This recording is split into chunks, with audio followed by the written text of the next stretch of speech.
একটা প্রোগ্রাম হাতে নিয়েছিলেন সাধারণ ছাত্রছাত্রী, তরুণ, যুবক এবং প্রবীণদের কাছ থেকে আমরা কিছু প্রত্যাশা জানতে চেয়েছিলাম। আগামী নারায়ণগঞ্জ কেমন হবে, আগামী সদর দপ্তর কেমন হবে, সেই কারণে আমরা কিছু কিছু জায়গায় আমরা নাগরিকের প্রত্যাশা কেমন আমরা কিছু জায়গায় লেখনের আয়োজন করেছি। তারা আসলে আগামী আমরা আসলে মিনারে গিয়েছিলাম লেখার জন্য,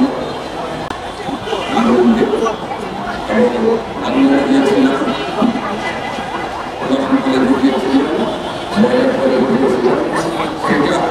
আজকে আমরা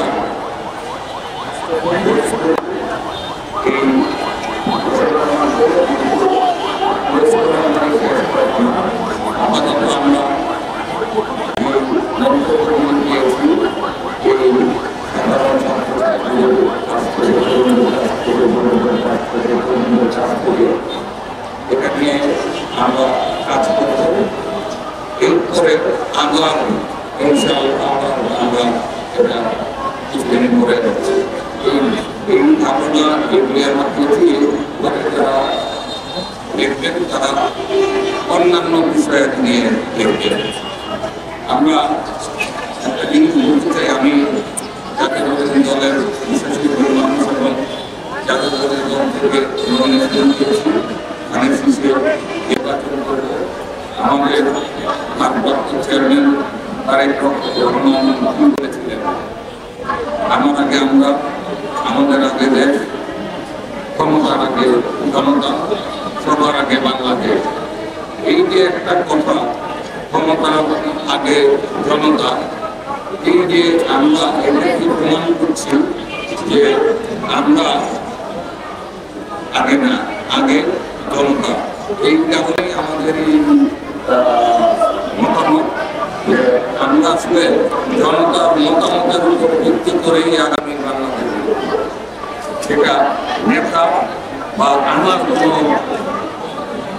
চিন্তা ভাবনা জনতা যেটা চাবি, নাগরিক যেটা চাবি, সহবঙ্গের নাগরিক যেটা চাবি, ওই ভিত্তিতেই আমাদের আগামী নারায়ণগঞ্জ করবো ইনশাআল্লাহ।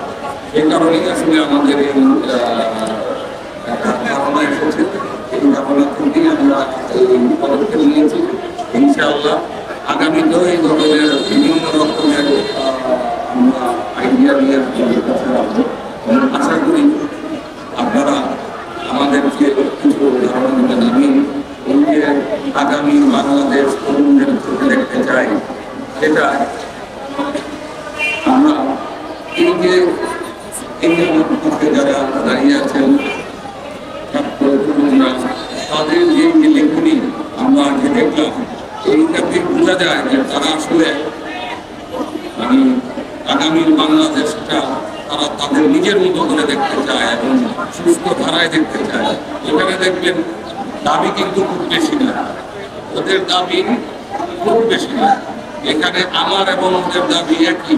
এখানে যানজট মুক্ত শহর চায়, মাদক মুক্ত শহর চায়, একটা